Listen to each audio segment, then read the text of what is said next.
बिस्मिल्लाहिर्रहमानिर्रहीम अस्सलामु अलैकुम। Welcome back to our channel Inspirant. तो बेसिकली आज की वीडियो के अंदर हम डिस्कस करने जा रहे हैं नेक्स्ट टॉपिक, जो कि बेसिकली साइड बॉक्स है। तो उससे प्रीवियस वीडियो की बात कीजिए तो उसके अंदर हमने टॉर्क को पढ़ा था, ठीक है। तो आज की वीडियो के अंदर हम टॉर्क का साइड बॉक्स को डिस्कस करने जा रहे हैं, जो कि एक इंपॉर्टेंट टॉपिक है। तो स्टार्ट करते हैं अपनी वीडियो। बेसिकली वीडियो स्टार्ट करने से पहले आपसे एक रिक्वेस्ट है छोटी सी, कि अगर आपने हमारे चैनल को सब्सक्राइब नहीं किया तो सब्सक्राइब कर दें और साथ बेल आइकन को प्रेस कर दें, ताकि लेटेस्ट वीडियो आप तक पहुंच सके।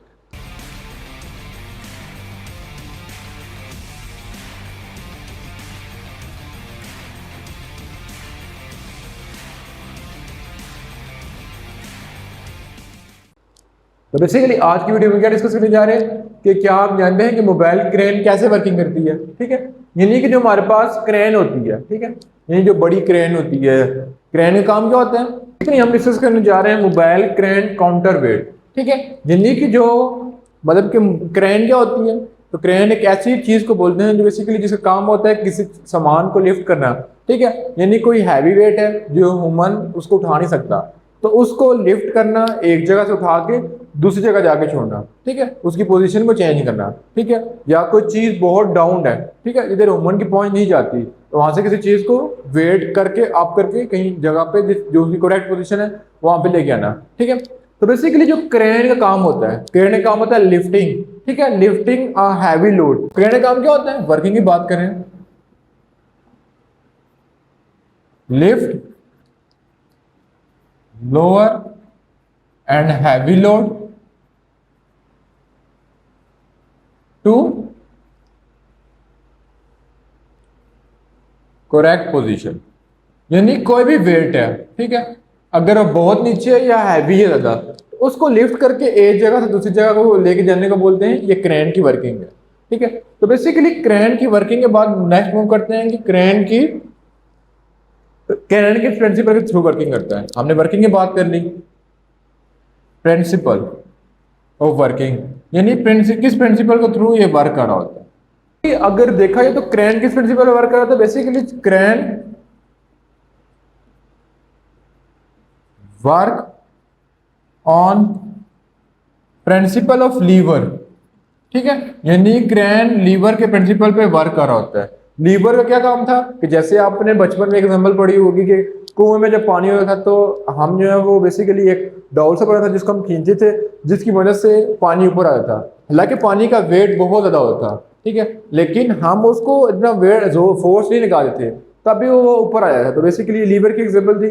यानी जैसे कुआं होता है, ठीक है, तो अगर कुएं से पानी निकालना चाहें तो हम क्या करते हैं कि हम उसके अंदर बाल्टी को डाल देते हैं, फिर ऊपर एक डोर सी लगी होती है जिसमें उसको खींचते हैं, तो उस पर हम इतना लोड नहीं लगा, इतना वेट फोर्स नहीं लगाते हैं, तब भी वो ऊपर आ जाता है ड्यू टू टार्क, ठीक है। तो बेसिकली क्रेन भी वर्क करती है और प्रिंसिपल ऑफ लीवर, यानी लीवर के प्रिंसिपल पे वर्क कर रही होती है, ठीक है। उसके बाद फोटो देखते हैं कि इसके अंदर और क्या क्या चीजें।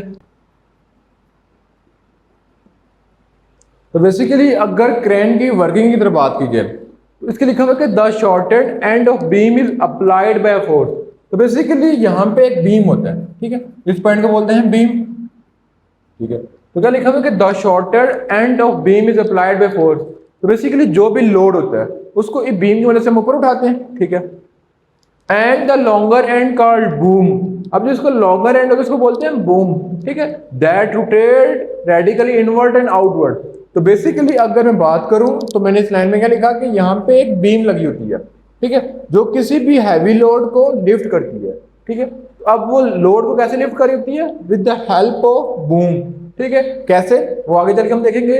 तो अब वो क्या करते हैं कि बूम होता है, वो इस बीम की मदद से किसी भी वेट को या इनवर्ड या आउटवर्ड या किसी भी पोजीशन में मूव करना चाहें तो हम उसको मूव कर सकते हैं, ठीक है।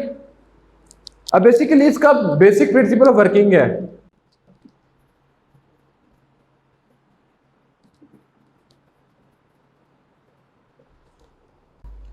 तो बेसिकली जो वर्किंग प्रिंसिपल है कि जो है क्रेन किसी भी हैवी लोड को कैसे उठा लेती है, ठीक है। क्यों, क्योंकि लेट्स सपोज मेरे पास है कि ये क्रेन है, क्रेन का वेट लेट्स सपोज 1000 टन है, लेकिन वो 2000 टन को चीज को कैसे लिफ्ट कर सकती है। तो बेसिकली उसकी जो मेन चीज है कि जो इस लाइन में लिखा है कि the shortest end of beam is applied by a force, यानी यहाँ पे जो बीम होता है वो किसी भी वेट को मतलब कि लिफ्ट कर सकता है, ठीक है, उठा सकता है with the respect of boom, ठीक है। अभी बूम की रिस्पेक्ट से कैसे उठा सकते हैं? तो अगर आप थोड़ा बहुत रिकॉल करें अपने प्रीवियस टॉपिक को जो हमने पीछे पढ़ा था, ठीक है, उसमें क्या लिखा हुआ था? उसमें हमने लिखा हुआ था कि एक छोटा स्पिनर है और एक लार्जेस्ट स्पिनर है, ठीक है। यानी हमने बात की थी कि मेरे पास एक नट है, उसको खोलने के लिए मेरे पास दो स्पिनर थे, एक छोटा और एक बड़ा, ठीक है।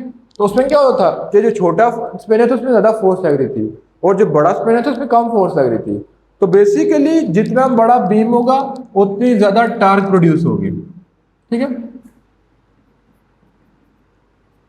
T is equal to R cross F होता है। तो बेसिकली जितनी बड़ी बीम होगी, यानी जितना बड़ा ये बूम होगा, यानी जितनी बड़ी ये चीज होगी उतना ज्यादा टार्क प्रोड्यूस होगा, जिसकी मदद से हम किसी भी वेट को इजीली लिफ्ट कर सकते हैं। लेट्स सपोज कोई क्रेन है जिसका बूम बहुत छोटा है तो वो ज्यादा वेट को लिफ्ट नहीं कर सकता, लेकिन जिसका बूम बहुत बड़ा होगा वो ज्यादा से ज्यादा वेट को लिफ्ट कर सकता है। यानी इसी की रिस्पेक्ट से जो है वो क्रेन अपने से हैवी लोड को लिफ्ट कर लेती है, ठीक है, ड्यू टू बूम, ठीक है। जब बूम ज्यादा होता है तो टार्क ज्यादा होता है, टार्क जब ज्यादा होगी तो फोर्स कम लगेगी, ठीक है। ये चीज आपको समझ आ गई है। उसके बाद फर्दर मूव करते हैं कि अगर किसी चीज का वेट ज्यादा हो जाए, ठीक है, तो ये बूम जो है वो उसको बैलेंस कैसे करती है? तो बेसिकली बूम के एंड पे लगा होता है, जैसे कि आपको डायग्राम में शो भी हो रहा होगा, काउंटर वेट, ठीक है। एक वेट यहाँ पे लटका होता है, ठीक है, जो बेसिकली क्या होता है, इसको बैलेंस कर रहा होता है। कैसे बैलेंस कर रहा होता है कि जिस वेट को हम लिफ्ट कर रहे होते हैं उसकी डायरेक्शन क्या होती है? वर्टिकली डाउनवर्ड, यानी वो डाउनवर्ड जा रहा होता है। लेकिन जो इसकी डायरेक्शन होती है वो क्या होती है? वर्टिकली अपवर्ड, ठीक है। यानी एक चीज डाउनवर्ड और अपवर्ड होती है तो इसमें Newton third law of motion लगता है, ठीक है। Every action is equal in magnitude but opposite direction, यानी इसकी मैग्नीट्यूड डाउनवर्ड डायरेक्शन में होता है, उसका अपवर्ड डायरेक्शन में होता है, तो जैसे जिसकी वजह से ये बूम को बैलेंस कर रहा होता है, ठीक है। क्यों? क्योंकि अभी जहन में क्वेश्चन आता है कि अगर कोई हैवी लोड होगा तो ये बूम तो वर्टिकली अपवर्ड से नजर नहीं था, ठीक है। तो इसके यहाँ पे काउंटर वेट लगा होता है जो इसको बैलेंस कर रहा होता है, ठीक है। तो जिसकी वजह से हमारे पास टोटल बॉडी रिमेन कंजर्व, यानी torque initial and torque final दोनों आपस में इक्वल हो जाते हैं ड्यू टू काउंटर वेट, जिसकी वजह से क्या होता है कि T load is equal to T counter weight, ठीक है। अब ये काउंटर वेट पूरे के पूरा मैकेनिज्म परफॉर्म कर होता है इसमें। अगर ये काउंटर वेट इंस्टॉल नहीं करेंगे तो जो है बूम हैवी वेट को लिफ्ट नहीं कर सकेगा, ठीक है। तो बेसिकली ये थी आज की वीडियो जिसके अंदर हमने मोबाइल क्रेन काउंटर वेट को डिस्कस किया। तो इंशाल्लाह नेक्स्ट वीडियो के अंदर हम जो है मोमेंटम ऑफ कपल को डील करेंगे। तो इंशाल्लाह मिलेंगे नेक्स्ट वीडियो में, तब तक अल्लाह निगहबान।